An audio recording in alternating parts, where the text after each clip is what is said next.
ओम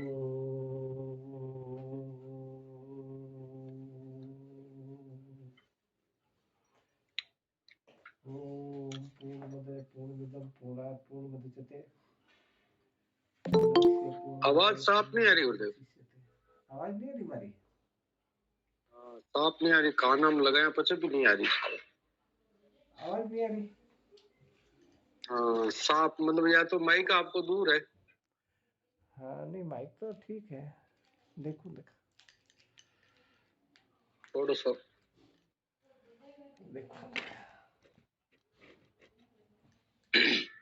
गूंज रही सी है थोड़ी। चालू है इन माइक? इन ए ओ कस के मिनट लगाओ देखा। चालू है माइक तो। हाँ ओ ये बोलो जो तो आवाज आ रही है। ओ बेटा वो अटे नहीं, आवाज गूंज रही है आपकी। श्री राम। हाँ सब ठीक है। पिछली 2 क्लासों में जो चंद्र और सूर्य के बारे में हमने पढ़ा, ईडा नाड़ी और पिंगला नाड़ी, चंद्र और सूर्य, लेफ्ट और राइट। आज जिस नाड़ी की हम बात करेंगे, पहले तो मैंने एक प्रश्न दिया था आपको कि भोजन 4 प्रकार का होता है: चर्व, चोष्य, लेय और पेय। चर्व चबाकर खाने वाला, चोष्य चूस कर खाने वाला, लेय जो चम्मच से खाने वाला जैसे रबड़ी है और कुछ है, और पेय जो पी के लेते हैं जैसे दूध है, इस प्रकार का। तो किस स्वर में ये करना चाहिए वो आपके ऊपर छोड़ा, आपको बताना है। मैं क्लास ले लूँ उसके बाद में कि ये इस भोजन को कौन कौन से भोजन को कौन कौन से स्वर में लाना चाहिए, ताकि हमारी जो उसकी पुष्टता है, उसमें जो मिनरल, जितने भी मिनरल्स है वो हमारे को मिल जाए। और अननेसेसरी नहीं तो वो वैसे ही जाएंगे, बेकार जाएंगे। अगर गलत तरीके से उसका यूज करेंगे तो बेकार जाएगा, उसमें से जो पौष्टिक तत्व वो निकलेंगे नहीं। तो ये आप देखना। आज हम बात करेंगे पिंगला नाड़ी, सुषुम्ना नाड़ी की। ईडा नाड़ी और पिंगला नाड़ी दोनों को अगर बारीकी से अगर किसी ने समझ लिया ना, तो सुषुम्ना को समझना इतना कठिन नहीं है। क्योंकि सबसे बड़ी परेशानी तो ये है कि आप लोग प्रश्न नहीं पूछते हो। मैं हर प्रकार से उसका जवाब देने को तैयार हूँ, लेकिन आप पूछते नहीं हो। ईडा नाड़ी और पिंगला नाड़ी, मेरे पास बोर्ड है, वो बच्ची ले गई। ईडा नाड़ी और पिंगला नाड़ी ऐसे चलती है, पहले मेरे को ध्यान से देखो। क्योंकि मानव जीवन का जो उद्देश्य है, परमपिता परमात्मा की अनुभूति, वो ना ईडा में हो सकती है ना पिंगला में हो सकती है, ना चंद्र में हो सकती है ना सूर्य में हो सकती है। तो मुझे देखो, आप ईडा नाड़ी यहाँ से चलती है लेफ्ट हैंड साइड से, पिंगला नाड़ी राइट हैंड साइड से चलती है सीधे हाथ की तरफ। ये सीधा हाथ है मेरा, ये बायां हाथ है लेफ्ट हैंड। लेफ्ट हैंड वाला पूरा शरीर का जो पार्ट है वो ईडा नाड़ी का है। राइट हैंड साइड का जितना भी पार्ट है वो पिंगला नाड़ी का। अब ये चलती कैसे है, अगर चलने का आप सिस्टम देख लोगे ना, तो आपको सुनना इजी वे में याद हो जाएगी। इजी वे में आप उसको अनुभूति कर सकते हो। देखिए, परमपिता परमात्मा की अनुभूति इस शरीर में होनी है, वो एक अंतिम विषय है। लेकिन अगर सुषुम्ना की आपने अच्छी तरह परख कर ली, तो उस चैतन्य की अनुभूति कोई ज्यादा बहुत बड़ा कठिन काम नहीं है। तो देखिए, नाक में जो 2 छेद है हमारे, यहाँ से भिन्न भिन्न भले हो सकते हैं, ये छेद अलग है, ये छेद अलग है, लेकिन इसमें जो तीसरी वायु चलती है, तो ये दोनों नाक में कभी उंगली डाल के देखो, बारीक छोटी उंगली डाल के या धागा डाल के देखो, ये आगे जाके इधर एक ही छेद है, इधर आगे इस जगह पर एक ही छेद है। इसीलिए जो पंडित जन तिलक लगाते हैं, जो साधु जन तिलक लगाते हैं, आपने देखा होगा कि वो जो तिलक लगा के यहाँ यहाँ इस जगह पर गोल गोल गोल गोल बिंदी करते हैं।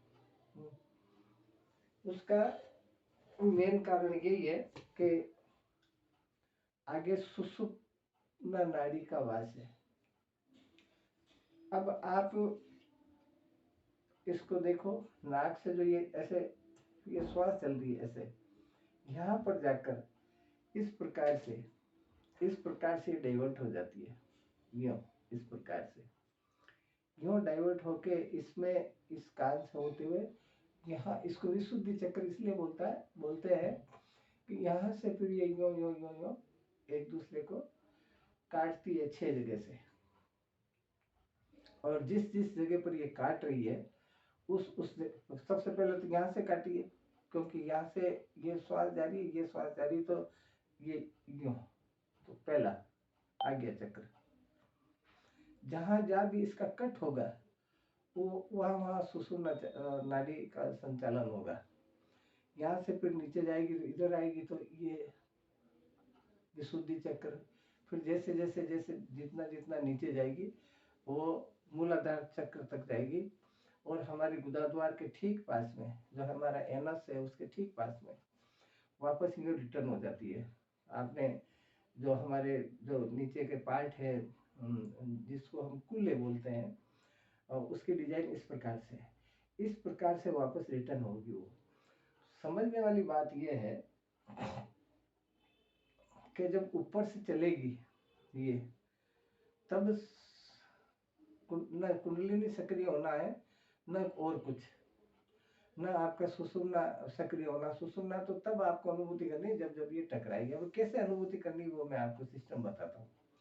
जब वापस नीचे जाएगी, नीचे जाने के बाद वायु का नियम है, हवा का नियम है, किसी गुब्बारे में आप हवा भर लो ऐसे फूंक मार के, लेकिन उसमें थोड़ा सा भी कहीं दिखेगा उसको होल, वहां से वो बाहर निकल जाएगी।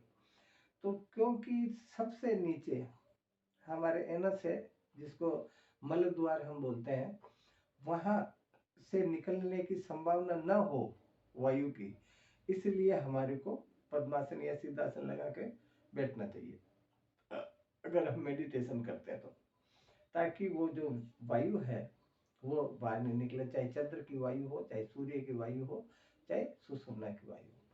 तो वहां से जब आप उसको रिटर्न करेगी तो सबसे पहले उसका संपर्क होगा मूलाधार चक्र से, जो बिल्कुल एनस के पास में, उसके ऊपर स्वादिष्टान, मणिपुर वगैरह इस प्रकार से वो चलते जाएंगे ऊपर 6 चक्र, 7वां चक्र इधर होता है।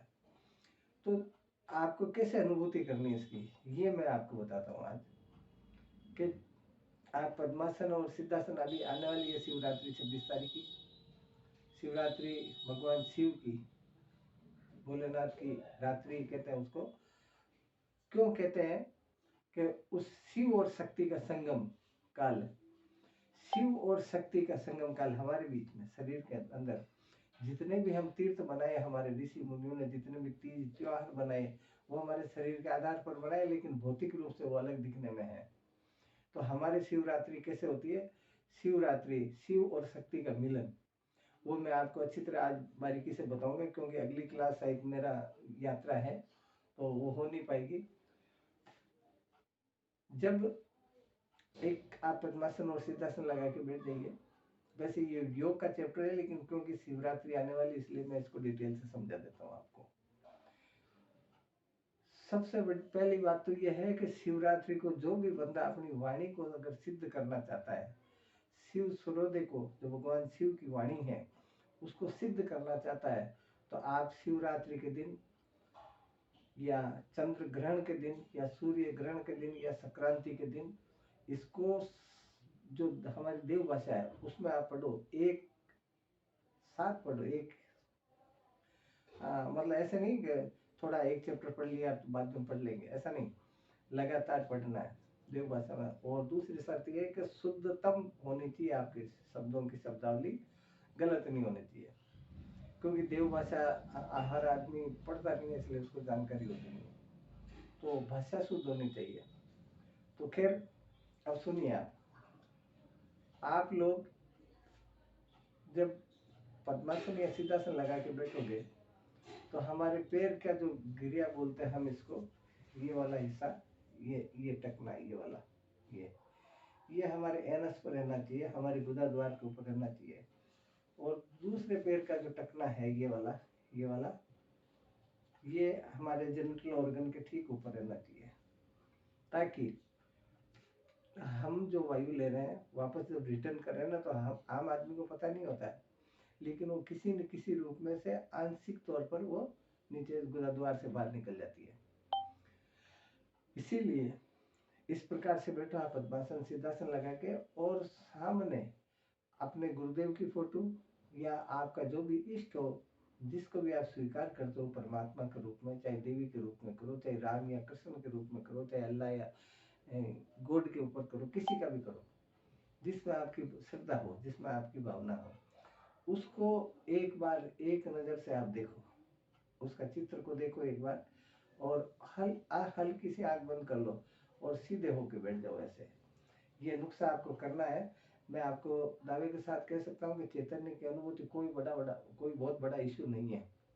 हम लोगों को शास्त्रों के माध्यम से जो संत लोग बताते हैं, वो हम बहुत बार ऐसे ऐसे पॉइंट रख देते हैं कि हम गुमराह हो जाते हैं कि यार हम तो नहीं कर सकते।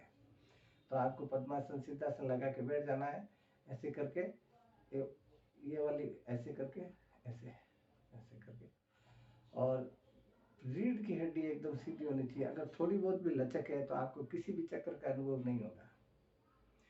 कितने आप 50 साल कर लो भले, अगर रीढ़ की हड्डी आपकी सीधी नहीं है तो अनुभव किसी भी सूरत में नहीं हो सकता है।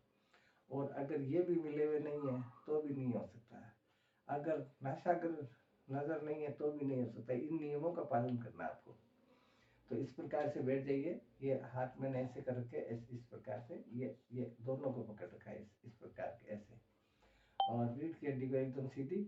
और मैं जिस भी चीज़ का मुझे अनुभव, मैं ईश्वर रूप में स्वीकार करता हूँ, सतगुरु रूप में स्वीकार करता हूँ, उसको एक बार आप अपने नज़रों के सामने देख लीजिए। भौतिक रूप से न हो कोई बात नहीं, भौतिक रूप से कौन सा राम और कृष्ण हमारे सामने है, फोटो ही तो है, कौन सा देवी और गणेश हमारे सामने। तो चाहे तो देवताओं की, चाहे भगवान की, या हमारे सब किसी की भी, जिसमें आपकी रुचि हो, और अपने सतगुरु को ये बात कहनी है तब मानसिक तौर पर कि मैं ये काम करने जा रहा हूँ, आपकी अनुमति चाहिए, आप कृपा रखना, ये काम मैं करने जा रहा हूँ। लक्ष्य कैसा होगा वो आपको पता। आपको लक्ष्य निर्धारण नहीं करना है कि मुझे ये करना है, मुझे चैतन्य की अनुभूति करनी, ये नहीं करनी है। लक्ष्य क्या होगा वो तो आपके ऊपर है। मैं कर रहा हूँ, उसकी अनुमति लेके आप कीजिए। तो जब श्वास लो ऐसे, जैसे मैं कभी फिजिकली कहीं जाऊंगा तो आपको बताऊंगा, लेकिन अगर इस तरीके से आपको समझ में आया तो देख लो। तो इस प्रकार से श्वास को अंदर लो, लंबे, पहले 4-5 श्वास अंदर लो,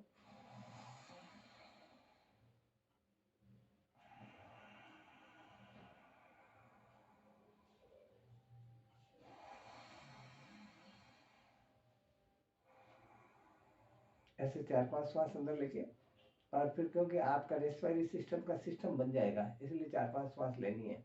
और फिर एक श्वास ऐसे लो,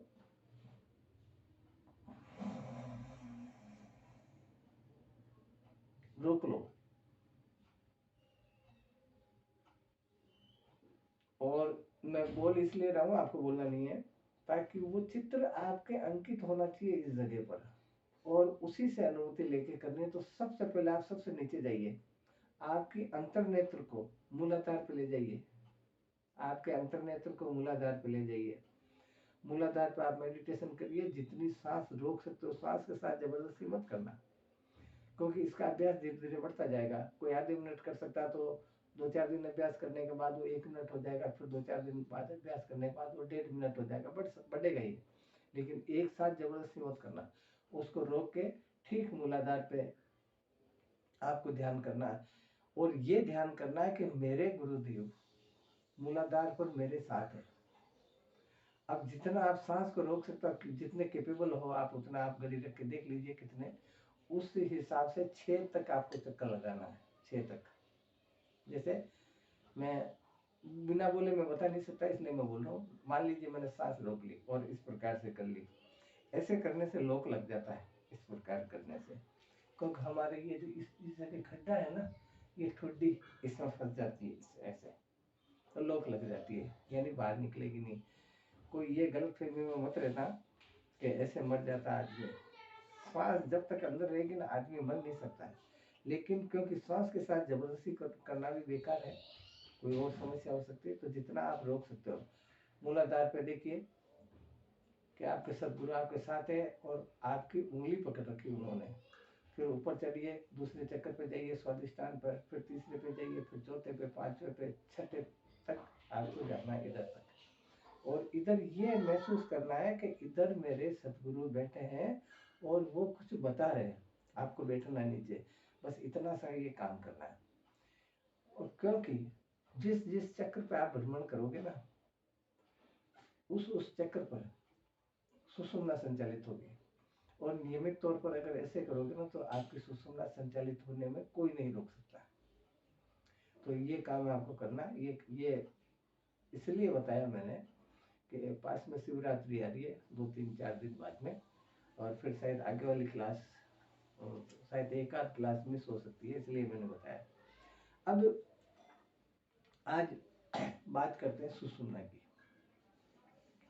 सुषुम्ना को बारीकी से आप समझ लीजिए कि 24 घंटे में 1440 श्वास, 1440 मिनट, यानी 60 घड़ी, 3600 पल, 21600 श्वास हमारे आते हैं और जाते हैं। यानी इस श्वास को प्राण कहते हैं, प्राण को ही असु कहते हैं। असु शुद्ध हिंदी का शब्द है असु, इसलिए हमारे शास्त्र का नाम हमने प्राणासु रखा। एक स्वस्थ आदमी 24 घंटे में 21600 श्वास लेता है और छोड़ता है। अब 21600 श्वास में से आधे श्वास ईड़ा नाड़ी के, आधे श्वास पिंगला नाड़ी के, और 24 श्वास सुषुम्ना नाड़ी के निकलते हैं। जब जब ये क्रॉस करेगी ना, चंद्र से सूर्य में जाएगी, सूर्य से चंद्र में जाएगी। ये तो नेचुरल तरीका बताया, और मैंने जो पहले बताया ना, वो क्रियात्मक तरीका बताया। पहले जो बताया वो क्रियात्मक तरीका है, और ये प्राकृतिक तरीका है जो मैं बता रहा हूँ। तो योगी जन चाहे तो इसको आवश्यकता अनुसार घटा या बढ़ा सकता है। 24 घंटे में किसी पावन, बहुत पवित्रतम चीज जो अद्भुत है, जो अद्वितीय है, जो एक है, वो कितना क्या उसका हम बता नहीं सकते कि कैसा होगा, क्योंकि हमारे वेदों में व्यास जी ने नेति नेति लिखा, तो मेरे पास कोई शब्द नहीं है। तो जो दुर्लभ चीज है, जो सुलभ तो है लेकिन क्रिया करने के बाद सुलभ होती है, इसलिए हम दुर्लभ कह रहे हैं। तो उसका अगर दीदार हो जाए, उसकी अनुभूति हो जाए, तो पूरे ब्रह्मांड का एक है, सोचो कैसा होगा। वो तो आप अनुभव करोगे गुरुदेव की कृपा से जब होगा। तो इसको 24 घंटे में फिर उसको आनंद आता नहीं है। तो आनंद को बढ़ाने के लिए, ब्रह्मानंद नित्यानंद को बढ़ाने के लिए वो इस श्वास को बढ़ा सकता है, घटा सकता है, लेकिन इसके लिए शर्त ये है जो मैंने पहले बताई, उसका अभ्यास करना है आपको। क्योंकि देखिए सज्जनों, ये शरीर बड़ा दुर्लभ है। देव दुर्लभ मानुष तन पावा, सुर दुर्लभ सब ग्रंथ ही गावा। ये जो देवताओं को दुर्लभ है ये शरीर, और हमारे को मिला है, तो हम इतना प्रयास तो उस परमपिता परमात्मा के लिए कर ही सकते हैं ना। हमारे पिताजी अगर महीने, 2 महीने, 6 महीने के लिए बाहर चले जाए मान लो, तो हमें कितनी याद आती है। लेकिन वो सबका पिता है, उसको तो याद करो कभी, क्योंकि हमारे को जाना है वहीं एक दिन। तो इसकी संख्या हम बढ़ा सकते हैं। सुषुम्ना नाड़ी का कुंडलिनी से संबंध है। कुंडलिनी तब तक सक्रिय नहीं होगी जब तक आप सुषुम्ना पे को टारगेट नहीं करोगे, जब तक आप सुषुम्ना को कलेक्ट नहीं करोगे, जब तक आप सुषुम्ना को बारीकी से समझोगे नहीं। कुंडलिनी का मैं रास्ता बता देता हूँ आपको। सबसे पहले तो आकाश तत्व, आकाश तत्व का अभ्यास ऐसे ऐसे होता है। इस प्रकार से एक मणि है इसके अंदर, इस यहाँ पे इस जगह, तो उसको क्लॉकवाइज ऐसे घुमाते हैं। ये आकाश तत्व, पहली सीढ़ी आकाश तत्व। दूसरी सीढ़ी सुषुम्ना, दूसरी सीढ़ी सुषुम्ना, तीसरी सीढ़ी चक्र, फिर कुंडलिनी आती है। हम बहुत सारे लोग फोन करके पूछते हैं या व्हाट्सएप पे भी मैसेज करते हैं, कुंडलिनी का रास्ता बताओ भाई साहब। आप लोग क्रिया करो ना, मैं बता सकता हूँ आपको। मैं भौतिक रूप से भी आपके साथ हूँ और अभौतिक रूप से भी आपके साथ रहूंगा अगर आप क्रिया करोगे तो। लेकिन क्रिया तो आपको करनी है ना। बुद्ध ने कहा कि मैं रास्ता बता सकता हूँ, कर चलना आपको है। मैं भी वही कह रहा हूँ कि मैं आपको तरीका बता सकता हूँ, चलना तो आपको है। हाँ, अब भीतर जाने के बाद वो सतगुरु की कृपा है, वो सतगुरु साथ रहेगा, लेकिन क्रियात्मक तौर पर तो हमारी ज्ञानेंद्रिया कर्मेंद्रिया काम में लेनी है ना। तो शरीर के अंदर एक होती संध्या। संध्या हम उसको कहते हैं जो मंदिरों में घड़ी घंटे नगाड़े शंख तुरई इसकी आवाज आती है, उसको संध्या कहते हैं। वास्तव में संधि का मतलब है ईड़ा और पिंगला की संधि। ईड़ा और पिंगला जहाँ मिलती है ना, उसको संधि बोलते हैं। संधि माने मिलना, उसको कहते हैं संधि। अब ये संध्या तो हम, क्योंकि आप देखो सूर्य जब अस्ताचल को चलेगा, चंद्रमा उदयाचल को चलेगा, उसको संधि कहते हैं। आजकल तो बहुत सारे लोग ऐसे ही चाहे जब भी झालर शंख बजा देते हैं, लेकिन संधि काल उसको बोलते हैं, यानी चंद्र और सूर्य का मिलन। इसको भी हम वही संधि बोलते हैं, चंद्र और सूर्य का मिलन। तो संध्या कहते हैं हमारे शरीर के अंदर चंद्र और सूर्य की संधि को, ईड़ा और पिंगला की संधि को। उदाहरण के लिए हमारा चंद्र स्वर चल रहा है और 2.5 घड़ी बाद में वो सूर्य स्वर में गमन करेगा।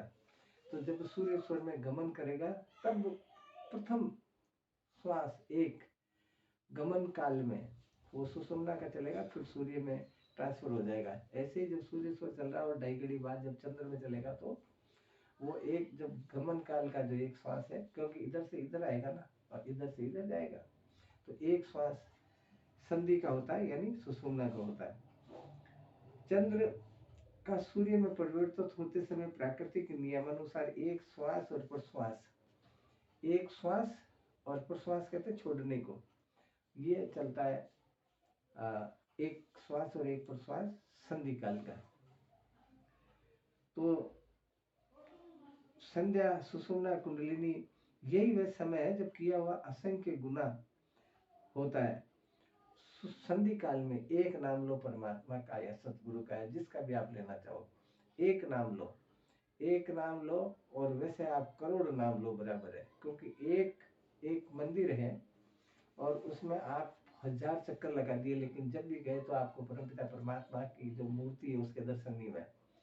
क्यों नहीं हुए? क्योंकि आपको पता नहीं है कि पंडित जी दरवाजा खोलेंगे कब, इसलिए दर्शन नहीं होते हैं। और किसी सज्जन को पता है कि भाई 5:25 पर दरवाजा खुलेगा, तो उसी एग्जैक्ट टाइम पर जाएगा तो जाते ही दर्शन हो जाएंगे। एक आदमी 1000 बार गया, नहीं हुआ दर्शन, और एक आदमी तुरंत घर से गया और दर्शन करके आ गया। यही नियम इसका है कि जब संधि काल होता है तो वो दरवाजा खुला होता है जिस पे, जहां पर वो चैतन्य की अनुभूति हमारे को होनी है। तो एक श्वास एक नाम लेने से करोड़ नाम के बराबर वो आपको मिलेगा। तो संधि काल में हमारे को परमात्मा का स्मरण करना चाहिए। बहुत लोगों को हम देखते हैं साधु वेश में होते हैं, संत होते हैं, बहुत बड़े विद्वान होते हैं, हम कहते हैं कि तुम तो कभी माला फेरते ही नहीं हो, तुम तो कभी परमात्मा का नाम लेते ही नहीं हो। अगर हम सोचें तो ये कोई ये अतिशयोक्ति है नहीं है। वो एक ही नाम उस समय में लेता हो, आपको हमारे को क्या पता। तो इसका लाभ लेना चाहिए। अन्य प्रकार का किया हुआ कार्य हानिकारक होता है। सुषुम्ना के अंदर जो अन्य प्रकार का अगर हम काम करें तो वो हानिकारक होता है, क्योंकि सुषुम्ना आत्मा का साक्षात्कार कराने में सहायक है, उसके असिस्टेंट है। आत्मा की अनुभूति कराने की असिस्टेंट यानी रेस है, जो धारा है, जो रास्ता है, वो सुषुम्ना है। अगर कोई ये कह दे ना कि बिना सुषुम्ना की अनुभूति तो सपने में भी संभव नहीं है। सुषुम्ना का तो योगीजन भरपूर आनंद लेते हैं, इसी का इंतजार करते हैं कब सुषुम्ना चले, और वो इसको बढ़ा भी लेते हैं, घटा भी लेते हैं, जैसे उनकी इच्छा हो। तो कुंडलिनी सीधी आत्म तत्व तक प्रभावित होती है। जब सुषुम्ना चलेगी तो हमारी कुंडलिनी जहाँ भी विराजमान है, जो जेनेटल ऑर्गन के ठीक पास में, वहां तक वो सुषुम्ना का प्रवाह जाएगा। एक सांप सो रहा है, किसी में सांप सो रहा, और उसको ऐसे फूंक मारो तो उसमें मूवमेंट होगा। इसी प्रकार से वो एक श्वास में मूवमेंट होगा, लेकिन हम अब महसूस नहीं कर पाते। कई बार आपने देखा होगा बहुत सारे लोगों की आदत है ऐसे ऐसे इस प्रकार से करने की, लेकिन वो एक श्वास में होता है। वो खुद मूवमेंट होता है ना, तो आपकी चमड़ी में मूवमेंट होगा, खुजली जिसको हम कह सकते हैं, यानी सरसराहट की, लेकिन एक श्वास में होता है, क्षण भर में हो जाता है, हमें पता नहीं पड़ता है। तो ये आम आदमी के साथ ये घटना घटती है, रोज घटती है। परमानंद प्राप्ति के लिए किसी अनुभव गुरु से सुषुम्ना की राह प्रदान करना चाहिए। एक अहोरात्रि श्वासों से ही जल्दी मानव चाहे तो अंतर्मुखी आनंद की प्राप्ति कर सकता है। अगर हमारे को जागृत गुरु मिले, कोई ब्रह्मसूत्रीय ब्रह्मनिष्ठ संत मिले कोई हमारे गुरु, तो इस सुषुम्ना की हमारे को अच्छी तरह से राह बता सकता है, जिसका संपर्क सीधा सीधा कुंडलिनी से है। सुषुम्ना के अलावा ईश्वर के ध्यान का एक सुगम और सरल पथ एक और है, वह है आकाश तत्व। मैंने बताया पहले कि ये आकाश तत्व की ये उंगली है। आकाश तत्व भी उसी का अनुयायी है, उसी का असिस्टेंट है कुंडलिनी का, और सुषुम्ना भी उसी की असिस्टेंट है। प्रथम दृष्टया आकाश तत्व होता है, उसके बाद सुषुम्ना। ये तत्व एक अहोरात्र में 1 घंटा 36 मिनट अर्थात 1440 श्वास प्रवाहित होते हैं आकाश तत्व को। अब देखो परमात्मा की लीला कि ये श्वास तो 24 ही मिल रहा है हमारे को नेचुरल तौर पर, प्राकृतिक तौर पर, लेकिन आकाश तत्व एक अहोरात्र में 1 घंटा 36 मिनट यानी 1440 श्वास आकाश तत्व को मिलते हैं, रोज मिल रही है, लेकिन हम परवाह नहीं करते हैं और इसको ऐसे ही घुमा देते हैं। इसमें जीव अगर योग का अभ्यास कर सकता है, और इसमें अन्य कार्य दुनिया के जो प्राकृतिक हमारे सामाजिक काम है, व्यक्तिगत काम है, ये तमाम काम वर्जित है। ये अगर कर भी लोगे तो आपको नुकसान उठाना पड़ेगा। प्रकृति ने मानव को नित्य 24 घंटों में 1464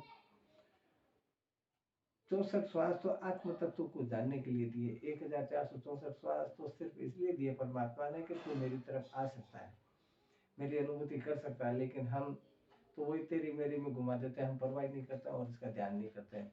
मैं आपको पुनः बता रहा हूँ कि शिवरात्रि महोत्सव आ रहा है, और शिव कहते हैं जो चैतन्य परमपिता परमात्मा, क्योंकि उसके कोई बिन पद चले सुने, बिन काना कर, बिन कर्म करे, विधि नाना आनंद बिना सकल रस भोगी, बिन वाणी बढ़ता जोगी। रामचरित मानस में जो ईश्वर की प्रतिकृति बताई ना, यानी ना उसके हाथ है, ना पैर है, ना नेत्र है, वो जीव है, फिर भी वो सबका रसास्वादन लेता है, सबकी सुनता है, सबके जाता है, और इस प्रकार से तो वो शिवलिंग, शिव जी के मंदिर में जो लिंग होती है ना शिवलिंग, उसकी रात्रि है।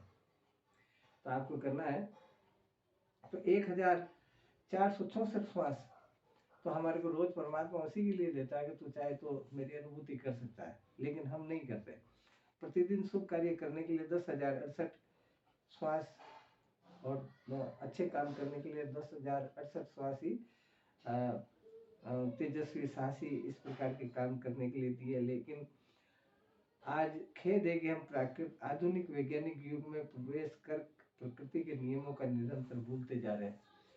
हम जितने पढ़ लिख लिए इनको अवॉइड करते जा रहे हैं। आप किसी छोटे बच्चे को देखो, आप जो न्यू बॉर्न बेबी होता है ना, जो नवजात शिशु, चाहे लड़का हो लड़की हो, वो अकॉर्डिंग टू फिजियोलॉजी उसकी एक्टिविटीज होती है। वो बाथरूम करेगा, चंद्र में करेगा, लेट्रिन करेगा तो सूर्य स्वर में करेगा, माँ का दूध पिएगा तो अकॉर्डिंग टू स्वर पिएगा। अगर उसका ये मैं कौन सा स्वर, ये इसलिए नहीं बता रहा हूँ कि ये प्रश्न है आपके, इसलिए कौन सा स्वर में पीता दूध हो ये आपको बताना है। इसीलिए वो दूध भी पिएगा माँ का तो पहले रोएगा, रोने का मतलब है कि उसका फला स्वर चल रहा है और उसको अपनी माँ दूध पिलाएगी। तो देखो बच्चा जब नवजात शिशु जान रहा है उस प्रकृति के नियमों को, लेकिन जैसे जैसे हम पढ़ रहे हैं, शिक्षा का प्रचार प्रसार हो रहा है, बच्चे शिक्षित हो जाते हैं, हम उसको अवॉइड करने लग जाते हैं। जबकि बच्चे की कनेक्टिविटी जब तक हमारा अन्न नहीं खाता है ना, तब तक उसकी कनेक्टिविटी उस चैतन्य तक रहती है। तभी तो कभी मुस्कुराता है, कभी रोता है, कभी क्या करता है, उसके पिछले जन्म की याद भी आती है, पिछले जन्म दिखता है उसको। तो खैर ये एक लंबा चौड़ा विषय है। स्वर विज्ञान द्वारा व्यक्ति अपनी अंतर चेतना तथा विश्व चेतना में समन्वय स्थापित कर सकता है। श्वास की विधि से हर मानव अपनी अंतर चेतना से विश्व चेतना स्थापित कर सकता है। अंतर चेतना जो हमारी भीतरी जो चेतना है, उसको विश्व चेतना इस ब्रह्मांड की किसी भी चेतना अवस्था में कन्वर्ट कर सकता है, जा सकता है। यानी समझ गए होंगे आप कि एक ऐसा महापुरुष जिसको हम योगी कहते हैं वो अपनी अंतर चेतना के द्वारा विश्व चेतना में स्थापित हो सकता है। वो चाहे अगर जरूरत ही महसूस हुई उसको, तो जैसे इसको ऐसे समझो कि कोई भी आदमी अगर बहुत बड़ा विद्वान है तो वो कहीं भी बैठा बैठा कहीं भी जा सकता है, यानी अंतर चेतना से विश्व चेतना में समन्वय स्थापित कर सकता है। ध्यान के द्वारा जब चेतना का विस्तार हो जाता है तो व्यक्तिगत और विश्व चेतना में एक समन्वय स्थापित हो जाता है। इसकी सबसे बड़ी विधि है मेडिटेशन, ध्यान आपका परिपक्व होना चाहिए। ध्यान नहीं है तो ऐसे तो कोई मंत्र है नहीं जो आप दूसरी जगह जा सकते हो। इस समन्वय से वास्तव में व्यक्ति का शारीरिक, मानसिक और आध्यात्मिक विकास किया जा सकता है। प्रत्यक्षम किम प्रमाणम, आप स्वयं अनुभव करके देख सकते हो। इसमें लिखा है मैंने कि भाई प्रत्यक्ष को प्रमाण की क्या जरूरत है, आप करके देख सकते हो, आप खुद अनुभव करके देख सकते हो। चंद्र स्वर और सूर्य स्वर हमारे विभिन्न सांसारिक कार्यों में हमारी मदद करते हैं और सुषुम्ना सिर्फ अध्यात्म के लिए है। इसमें अध्यात्म के अलावा अन्य सभी कार्यों में विघ्न आएगा आपको अगर इसमें करोगे तो। और इसका महत्व योगीजन जानते हैं। योगी शब्द योग से बना है। योग का मतलब होता है जोड़ना, अर्थात योगी वह है जो इसको उससे जोड़ता है। इसको उससे क्या, इस शरीर के अंदर, इस शरीर के मार्फत, इस शरीर के द्वारा उस क्रियात्मक तौर पर उससे जोड़ना, यानी चैतन्य से जोड़ना। चैतन्य जो हमारे शरीर के अंदर जो आत्म तत्व है, जो चैतन्य है, जिसको आत्मा बोलते हैं, वही परमात्मा है। योग के संबंध में एक बार एक मुसलमान फकीर हुआ करते थे, इनायत शाह। उन्होंने लिखा कि कुछ लड़के गए उनके पास के, हमारे को, वो इनायत शाह फकीर था, उसने कहा हमारे को परमात्मा की दीदार करा, अल्लाह ताला की दीदार करा। मुसलमान था वो। तो उसने कहा ये छोटी सी बात है। तो वो लड़के उनकी फजीती करने के लिए गए, लेकिन उन्होंने कहा कि मैं अल्लाह ताला की खिदमत कर लेता हूँ, उस परवरदिगार की प्रार्थना कर रहा हूँ, थोड़ा रुको, छोटी सी बात है ये तो भी बता दूंगा। तो लड़कों ने सोचा यार कि हम तो मजाक करना है और इसकी इंसल्ट करना है, लेकिन ये कह रहा छोटी सी बात है। जब वो इबादत कर चुका तो उसने ये कहा कि रब दा की पावना इधरों फुट के इधर लावना, ये फारसी शब्द है ये, कि रब की यानी परमपिता परमात्मा की अगर अनुभूति करनी है तो रब दा की पावना इधरों फुट के उधर लावना, ये जो तुम्हारी चैतन्यता, तुम्हारा जो माइंडसेट, तुम्हारी जो अनुभूतियां बाहर लगी हुई है ना, उसको उधर लगा दो, बस इतनी सी बात है। यानी वही बात वो कह रहा है इनायत शाह कि तुम क्रियात्मक तौर पर इस प्रकार से, जो मैंने अभी पहले बताया, इस प्रकार से करोगे तो चैतन्य की अनुभूति हो जाएगी। जैसे मैं एक एग्जांपल बताता हूँ, इधर ट्यूबलाइट जल रही है, इधर एक CFL बल्ब जल रहा है। इस CFL बल्ब के अंदर सिर्फ फेस कनेक्ट है, न्यूट्रल नहीं है, और इसमें भी फेस कनेक्ट है। अब एक तार है मेरे पास न्यूट्रल का, वो न्यूट्रल का तार दोनों को बटन चालू कर दिया लेकिन फिर भी नहीं जल रही है। लेकिन है इनमें लाइट तो है, लेकिन वो जो न्यूट्रल का तार है, मैं इसमें लगाऊंगा तो ये जलेगी, और इससे हटाऊंगा तो ये बुझ जाएगी, इसमें लगाऊंगा तो ये जल जाएगी। इनायत शाह का कहना यही है कि तुम्हारा जो न्यूट्रल है, हमारा जो माइंड सेट है, वो इधर लगाओ, उसको उधर से डिस्कनेक्ट करके थोड़े समय के लिए उधर तो लगाओ यार, तो आपको वो लाइट जल जाएगी, यानी वो चैतन्य हो जाएगा, उसकी अनुभूति हो जाएगी। बस इतना सा काम है। अर्थात मेरा संबंध, तेरा संबंध, इसको राजयोग में इस प्रकार से जोड़ा है कि अर्थात तेरा संबंध अभी इड़ा पिंगला में ही व्यस्त है, अतः इस संबंध या ध्यान को सुषुम्ना में लगा ताकि ईश्वर प्राप्ति का मार्ग सुलभ हो जाए। चंद्र सूर्य हमें इस संसार में ही जकड़े रहते हैं और सुषुम्ना संसार से मुक्त कर देती है।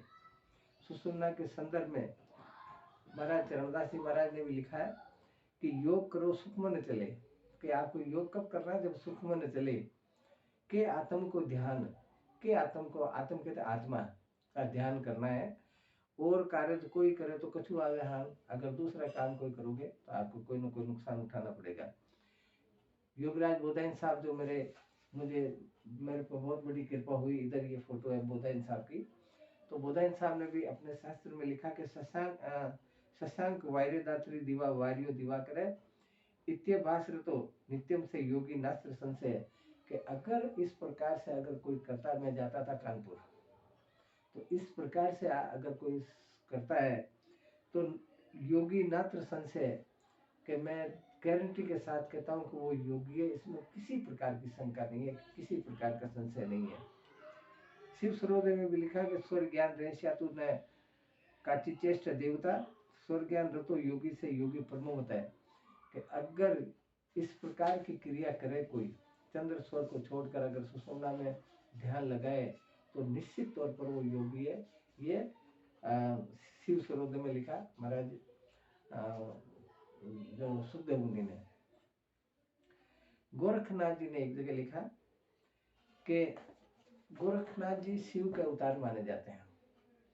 गोरखनाथ जी बहुत बड़े विद्वान हुए थे, बहुत बड़े योगी हुए थे, और एक तरह से ये देख लीजिए कि उनको शिवावतार ही कहा जाता है। उन्होंने लिखा कि उनकी गोरख बोध में ये शब्द आता है, उन्होंने लिखा रात बजे सो चोरडा, दिन बजे सो डोर, और गुफा बजे सो ऊंदरा, भाई सुमरन की गति और। यानी रात बजे सो चोरडा, जो रात को परमात्मा का सुमरन करते हैं वो तो चोर है। ये मैं नहीं कह रहा हूँ, गोरखनाथ जी ने लिखा। रात बजे से चोरडा, रात को जो ईश्वर का स्मरण करता है वो चोर है, क्योंकि रात का इंतजार कौन करता है? चोर करता है। और दिन बजे से डोर, दिन का इंतजार कौन करता है? ढोर माने जानवर, कि भाई सूर्य उदय हो गया अब चरने चलते हैं। गुफा बजे से उंदरा, जो घर बार छोड़कर कहीं चला जाता है गुफा में, गुफा बजे से उंदरा, कि वो तो चूहा है, चूहे करते हैं गुफा का इंतजार। और सुमरन की गति, और कि सुमरन की गति तो अलग है, न चंद्र में है, न सूर्य में है, न गुफा में है, सुमरन की गति और है।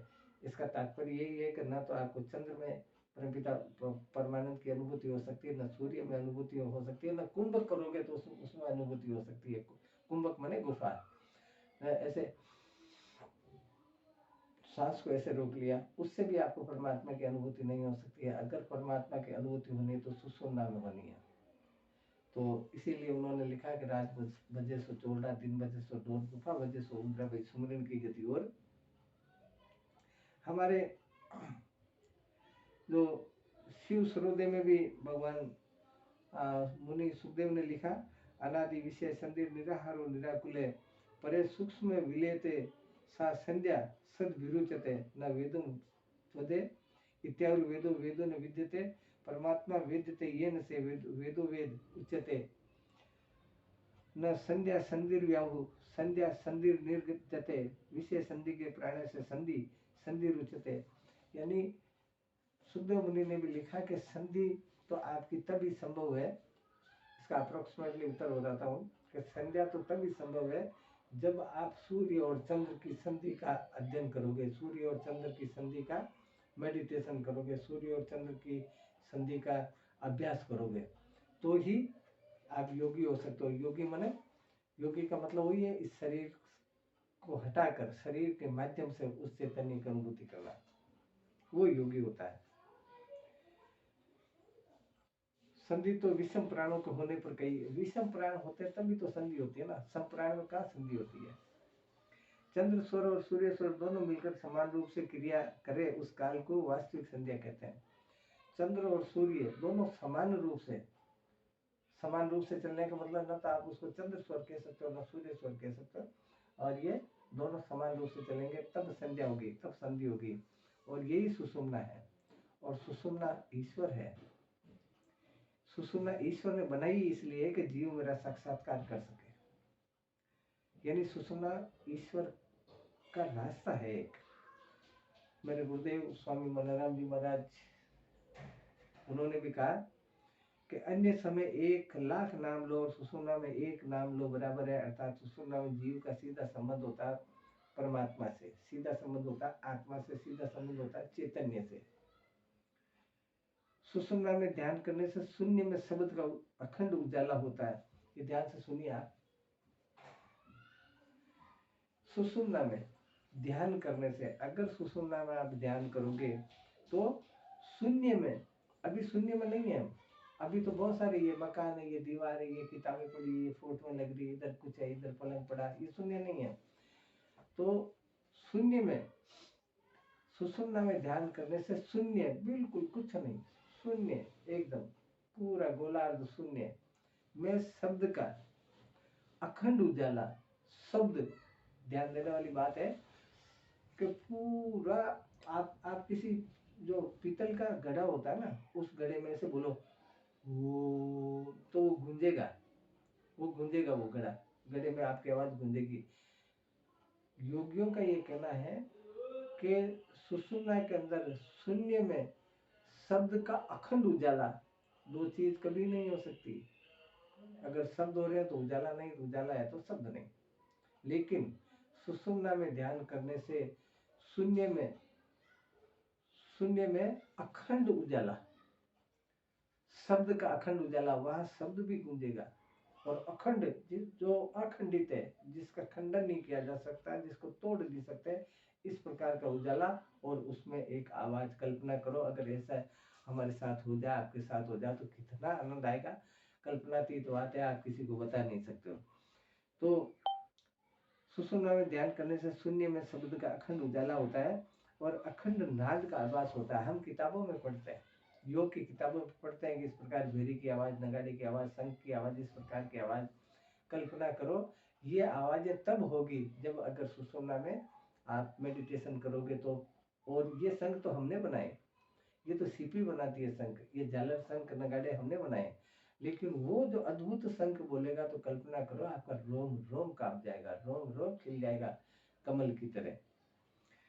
तो अखंड का नाद का आभास होता है। ब्रह्मांड से अमृत की झड़ी लगती है वो। और उस समय ब्रह्मांड से, ब्रह्मांड कहाँ है? ब्रह्मांड इसे बोलते हैं, इसको, इस वाले हिस्से को ब्रह्मांड बोलते हैं। अमृत की झड़ी लग जाएगी, यानी आपका, आपकी इच्छा नहीं करेगी कि मैं कहीं जाऊं। आप कहीं भी बैठे हो तो अखंड नाद का आभास होता है। ब्रह्मांड से अमृत की झड़ी लग जाती है। जो हमारे कौवा बनाया परमात्मा ने, मुंह फाड़ोगे तो इधर एक लटक रही है, इधर उंगली डालोगे तो दिखेगा आपको, आभास होगा। वहां से एक रस निकलेगा। अगर कब निकलेगा? जब आप सुषुम्ना में मेडिटेशन करोगे तो उसकी झड़ी लगेगी और जीव उसका आस्वादन, यानी जीव उसका रस पीता है और बड़ा आनंद आता है उसको। कुछ समय ऐसा लगेगा जैसे इस दुनिया में मैं, और या तो मैं हूँ दुनिया में, मैं या तो मैं हूँ या मुझे बनाने वाला, यही जाने, यही मोक्ष है, यही मोक्ष है। तब आपको ये पता पड़ेगा कि इस दुनिया में या तो मैं हूँ या मुझे बनाने वाला। इसी को मोक्ष कहते हैं, इसी का नाम मोक्ष है। मम अक्ष इति इज इक्वल टू मोक्ष, इसी का नाम मोक्ष है। कोई मर के कहीं जाने उसको मोक्ष नहीं कहते। बहुत लोग कहते हैं कि हमारे जो पुराण है उनमें इस प्रकार का लेख आता है, और पुराणों में गलत नहीं है, लेकिन क्योंकि आम आदमी को समझाने के लिए पुराण बने हैं। और पुराण बने इसलिए कि आदमी में मानवता है, इंसानियत आए। नहीं तो मोक्ष तो हकीकत में उसी को कहते हैं जो इस प्रकार का होता है, इस प्रकार की आपको अनुभूति होती है। मोक्ष किसी ने देखा नहीं, सिर्फ सुना है। मोक्ष देखा नहीं, सुना है। और जिसने देखा ना, वह आपको करके नहीं बता सकता है, क्योंकि उसकी अनुभूति तो वही जानता है। हमारे धर्मशास्त्र में पढ़ा है। इस संदर्भ में मैं भी ज्यादा नहीं कहूंगा, लेकिन हाँ, यदि कोई सच्चा स्वर साधक यदि कोई है तो मोक्ष के लाभ प्राप्त किए बिना नहीं कह सकता, रह सकता है। इसमें लेखक ने लिखा है कि मैं भी ज्यादा नहीं बता सकता, क्योंकि वो शब्दातीत चीज है, उसमें शब्द नहीं है कि शब्दों से हम बता सकते हैं कि इस प्रकार से होगा। जो शब्दातीत नहीं है उसको इस जबान बता नहीं सकती। उसको तो वही जानता है जो, जैसे गूंगे का गुड़, गूंगे आदमी को गुड़ खिला दो तो वो ऐसे ऐसे ही करेगा, लेकिन शब्दों से व्यक्त नहीं कर सकता। जब जीव जब ईश्वर के दीदार के नजारे लेता है, वही तो मोक्ष है। जब आप इस शरीर के अंदर इस चैतन्य की अनुभूति कर लोगे गुरुदेव की कृपा से, तो उसी को मोक्ष कहते हैं। मोक्ष कोई प्लेटफॉर्म का नाम नहीं, कोई अलग प्लेटफॉर्म है ऊपर स्वर्ग में जाओगे इस प्रकार से होगा, उसको मोक्ष नहीं कहते हैं। जीव और ब्रह्म का जब मेल होता है तब उनके बीच कोई नहीं होता। जीव और ब्रह्म का जब मेल होता है, अभी हम लोग जीव मान रहे अपने आप को। भाई तेरा नाम क्या है? मेरा नाम गीता है। तेरा नाम क्या है? मेरा नाम सीता है। तेरा नाम क्या? रामलाल है। तेरा नाम क्या? श्यामलाल है। इस प्रकार से हम। लेकिन जब यही रामलाल, श्यामलाल, सीता, गीता, मोहिनी वगैरह उस चैतन्य की अनुभूति करती है ना, करता है या करती है, तब उसे ऐसा लगता है कि या तो इस जगत में मैं हूं या मुझे बनाने वाला। तो इसी को मोक्ष कहते हैं। स्वामी विदयराज ने भी लिखा है, विदय जिसके देह नहीं है, देह होते भी विदय है, जैसे महाराज जनक। तो उन्होंने लिखा कि he speaks to me when there is none else, है कि मैं जब होता हूँ तब कोई दूसरा नहीं होता है, मैं जब होता हूँ तब दूसरा नहीं होता है। He speaks to me when there is none else, है। मोक्ष में आत्मा और परमात्मा के सिवा तीसरा कोई नहीं होता। मोक्ष कहते हैं उसको है जब आत्मा परमात्मा में गमन करती है, आत्मा परमात्मा की अनुभूतियां, उसी जब तीसरा नहीं होता। आत्मा और परमात्मा के बीच तीसरा होता ही नहीं है कोई, और यदि होता है तो वो होती है मोक्ष अवस्था। ब्रह्म से मिलने का रास्ता मौन और एकांत है। ब्रह्म परमात्मा से अगर मिलना है ना तो मौन से मिलेगा वो। ओम भूर्भुवस्सुः तत्सवितुर्वरेण्यं भर्गो धीमहि। मैं चिल्ला चिल्ला के बोलूं जब 10-15 घर नहीं सुन जाए, जब तक ये परमात्मा की अनुभूति नहीं है। वो तो मनन करने, एकांत की बात है, सुनने की बात है और मौन की बात है। वो तो मौन की भाषा भी समझता है, लेकिन ऐसा नहीं आप परिवार से ही न बोलो। ब्रह्म से मिलने का रास्ता मौन और एकांत है, लेकिन ऐसा नहीं कि आप परिवार से नहीं बोलो। इसमें लिखा मैंने कि भाई ऐसा नहीं है कि तुम परिवार को कह दोगे यार चिल्लाओ मत, ऐसे मत करो, वैसे मत करो। परिवार में रहकर करना है, ये भी नहीं कि घर छोड़कर कहीं चले जाओ, ऐसा नहीं। मौन व एकांत हमें सुनना स्वतः प्रदान करती है। मौन और एकांत होगा ना, एकांत में आप बैठेंगे और मौन होगा तो सुनना स्वतः चलेगी, चलना पड़ेगा उसको। और यही ईश्वरीय चमत्कार है। इस पंचभौतिक शरीर में अखंड उजाले को देखने के लिए फिर विदयराज ने लिखा कि God meets and speaks in solution and silent, अर्थात ब्रह्म अगर आपको मिलेगा, परमात्मा अगर आपको मिलेगा, परमात्मा की अगर अनुभूति आपको होगी, आत्मा की अगर अनुभूति होगी तो एकांत और मौन में होगी। ब्रह्म तो हमेशा बोलता रहता है, लेकिन हम उसकी भाषा नहीं सुनते। वो तो हमेशा बोलता रहता है। आप कभी ब्रह्म अर्थ में मेडिटेशन करके देखिए, वो बोल रहा है सोहम हंस सोहम हंस सोहम हंस, ऐसे बोलता है। आवाज आ रही है, हर श्वास श्वास में आवाज आ रही है। सोहम हंस मतलब वो ईश्वर मैं हूँ, वो ईश्वर मैं हूँ, ईश्वर मैं हूँ, ईश्वर मैं हूँ। लेकिन उसकी सुने कौन? मारी कौन माने रे कुआ में भांग पड़ी। ब्रह्म सदैव मिलता है, लेकिन हम मिलना नहीं चाहते। वो तो सदा मिलना, हर श्वास है। एक अहोरात्र में 21,700 श्वास चलते हैं, 21,600 श्वास में वो कह रहा है कि मैं स्वयं ईश्वर हूँ। लेकिन हम उसकी माने कौन, सुने कौन? हम मिलना नहीं चाहते। प्रकृति ने सुषुम्ना दी इसी जीव को सभी कार्यों से निवृत्त होकर अंतर चेतना को विश्व चेतना के साथ संबंध स्थापित कर सके, और इसके संकेत भी हमारे शरीर को मिलते रहते हैं। बहुत सारे लोगों के फोन आते हैं मेरे पास या व्हाट्सएप मैसेज करते हैं कि हमारे को इस प्रकार की अनुभूति हुई है। भाई वो एक अद्भुत अनुभूति, वो उसी का तो संकेत है ना कि आपको कोई ना कोई तो किसी न किसी रूप में तो आपने प्रोग्रेस किया है। हम कभी हजारों के बीच में बैठे हो और सुषुम्ना चल रही हो मान लो, तो इसकी सीधी सी पहचान है कि आप चेतना शून्य हो जाओगे। यानी आपको पता ही नहीं रहेगा कि मैं हजारों में बेटा कोई आपको बात भी कर रहा था, आप सुनोगे लेकिन ना रिप्लाई दोगे, जवाब नहीं दोगे। वो समय होता है शून्य का, वो समय होता है मौन का, वो समय होता है सुषुम्ना का। स्वर के आचार्य और योगी जन तो सुषुम्ना की प्रतीक्षा करते हैं। जो स्वराचार्य है, जो राजयोगी है या जो दूसरे योगी जन है, वो सुषुम्ना की प्रतीक्षा करते हैं। क्योंकि गीता के ज्ञान योग में लिखा है, गीता के ज्ञान योग में भी लिखा है कि ढूंढा सब जहां में पता पाया, पता तेरा नहीं, और जब पता तेरा लगा तो अब पता मेरा नहीं। जब ज्ञान योग में लिखा कि जब तेरा पता हमें था नहीं, जब तेरा पता लगा तो अब मेरा पता नहीं है, मेरा खुद का पता नहीं है, यानी एकाकार हो जाता है। लेकिन आज बड़े दुख की बात है, बड़ा खेद है कि मानव ईश्वर को पत्थरों में ढूंढता है, अपने में नहीं ढूंढेगा। ये इतना बड़ा मंदिर बनाया, इतना सुंदर शरीर बनाया, ये मंदिर उसी परमात्मा ने बनाया। कोई आज तक कोई माई का लाल पैदा नहीं हुआ जो ऐसे शरीर के इस प्रकार से बनाकर उसमें जान डाल सकता है, और वो इस प्रकार से बोल सकता है, इस प्रकार से सुन सकता है, इस प्रकार की एक्टिविटीज कर सकता है मुश्किल काल में। लेकिन उसने बनाया और वो अपना घर बनाकर, ये घर बनाया मैंने, इस घर को बनाकर मैं ही तो रहता हूँ इसमें, ये घर बनाकर वो खुद रहता है इसमें। आप जैसे हम पत्थरों में परमात्मा को ढूंढते हैं लेकिन आत्म मंदिर में कभी नहीं ढूंढेंगे।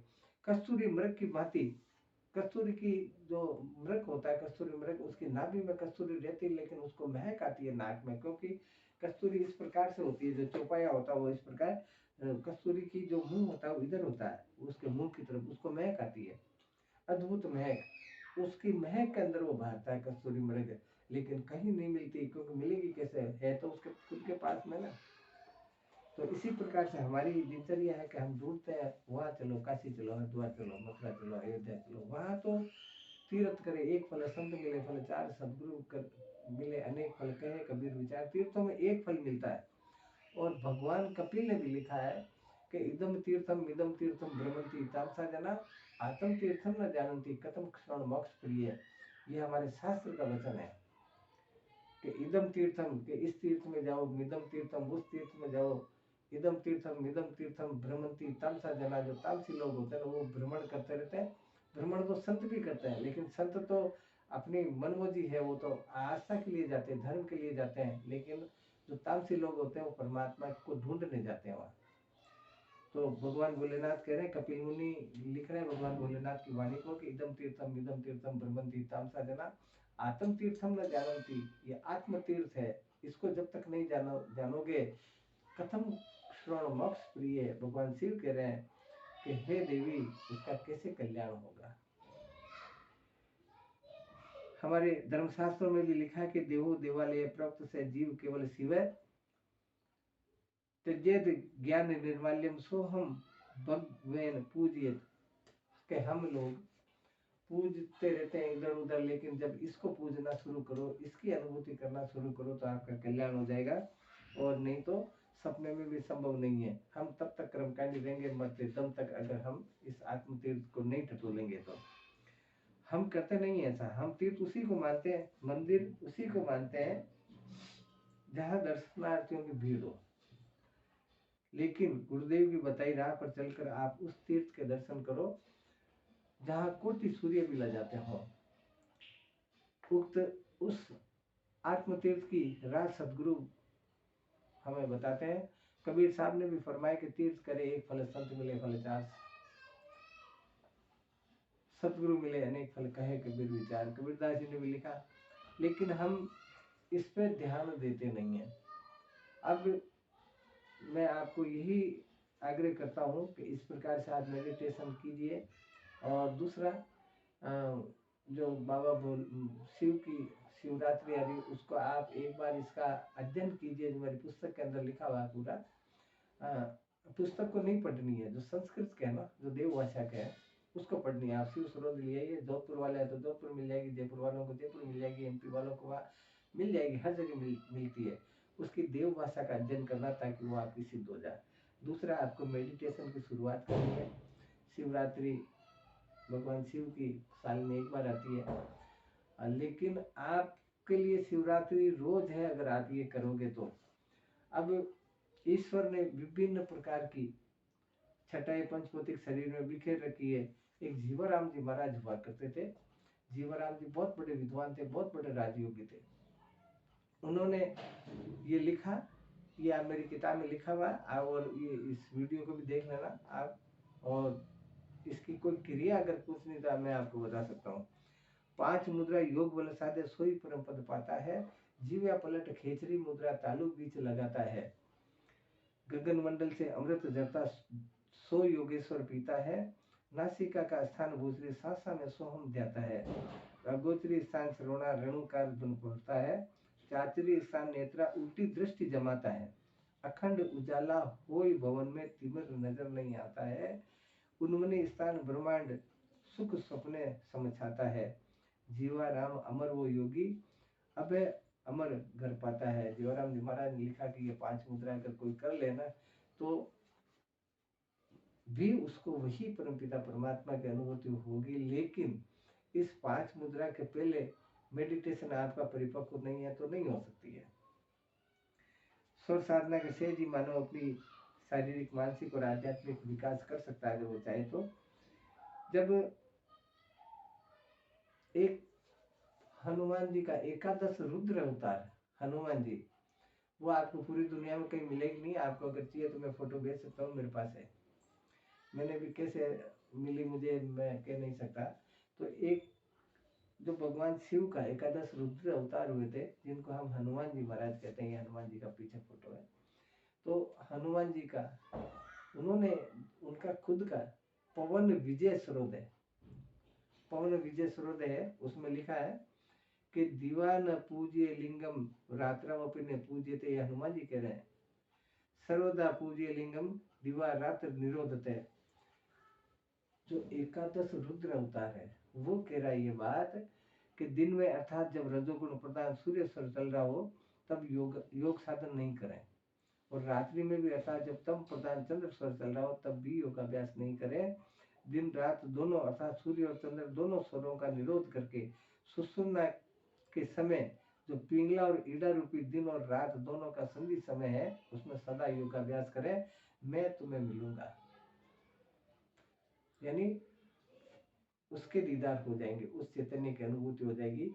ये कह रहे हैं जो सप्त चिरंजीव में से एक चिरंजीव है एकादश रुद्र अवतार, जो हनुमान जी को वरदान मिला हुआ है कि जब तक ये सृष्टि रहेगी तब तक ये रहेंगे। अमरता का वरदान इनको त्रेता में भगवान राम ने, पुरुषोत्तम भगवान राम ने दिया था इनको वरदान। तो आज ये क्लास इसी जगह अपन विराम करते हैं। और मेरा एक प्रश्न था कि पीने योग्य चीज, आप पहले ये बताइए कि इसमें आपको कोई बात समझ में नहीं आई हो तो मैं समझा दूं, क्योंकि सुषुम्ना मोस्ट इम्पोर्टेंट नर्व सिस्टम है इस बॉडी में, जिसके द्वारा आप चैतन्य की अनुभूति कर सकते हो। इसको हल्के में मत लेना, इसको आप एक बार नहीं 2 बार सुन लेना वीडियो को, और वीडियो ना भी सुनो तो क्लास में मेरे से पूछ लेना आप। तो अब आपको कोई प्रश्न पूछना हो इसमें से तो आप पूछिए, मैं हर प्रकार से आपको बता सकता हूँ, तरीका बता सकता हूँ, करके बता सकता हूँ। आप बोलिए कोई आपका प्रश्न हो तो, जिसका भी प्रश्न हो आप बोलिए। आप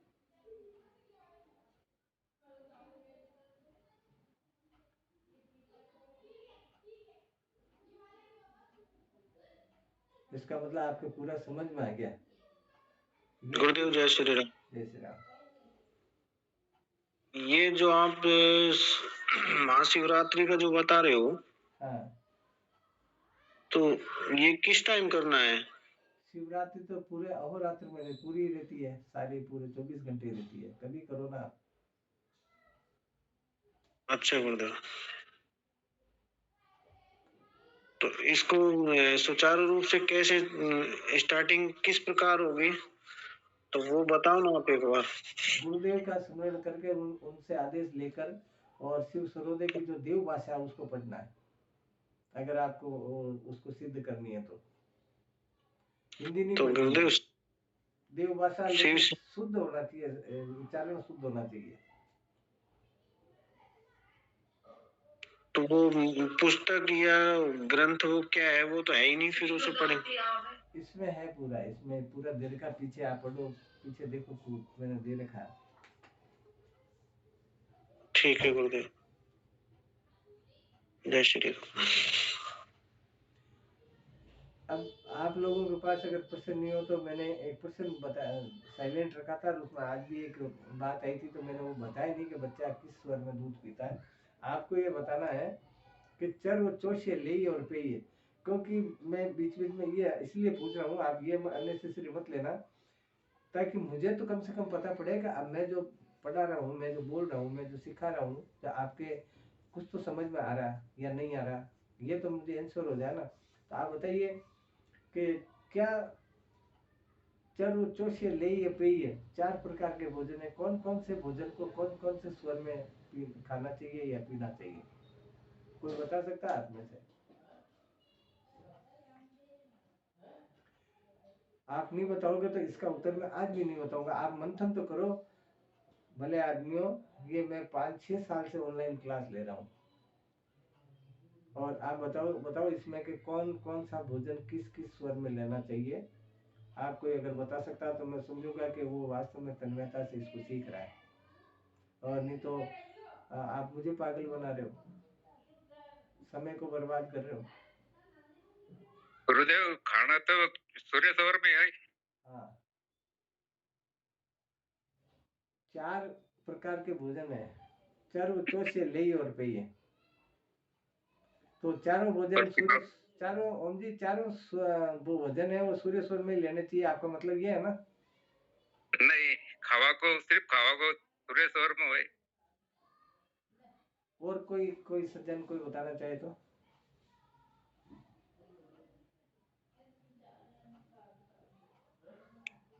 खाओ पियो सूर्य सौर।